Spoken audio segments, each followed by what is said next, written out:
Magandang tanghali mga Lodi. It's May 24, 2024 mga Lodi. So ayan, dumating na naman yung aking kaibigan na si Boy Tulog. Ayan, higa na siya.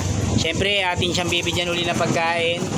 Araw-araw po yan, binibigyan natin yan para papano hindi siya masiraan ng ulo. Matino naman ng konti yan. Matino naman siya konti. Siguro nalilipasan lang talaga ng pagkain gano'n, hindi siya makakain na maayos mga lods kasi wala naman nagbibigay sa kanya ng pagkain.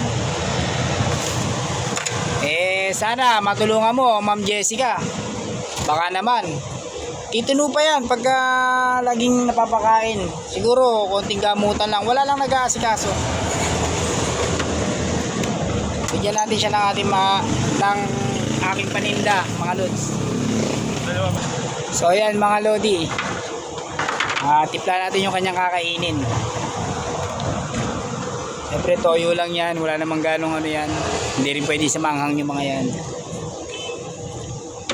So ayan Lods, ayan yung mga vlogger dyan, hinahamon ko kayo, yung mga malalaking kumita dyan, tulungan nyo naman yung ating kaibigan na Pilipino.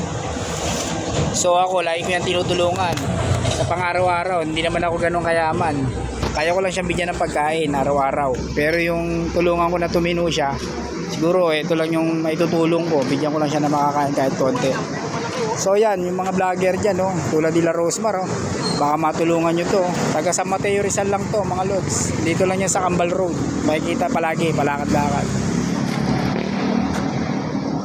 Ay ka na, para magbubalin ka na. So yan, tulungan nyo. Lods. Makapatapon. Ayan mga lods. Ayan, matino naman yan. Talaga nalilipasan lang ng gutom. So ayan mga Lodi, hindi ko masabi sa English basta tulungan natin siya. So ayan mga lods.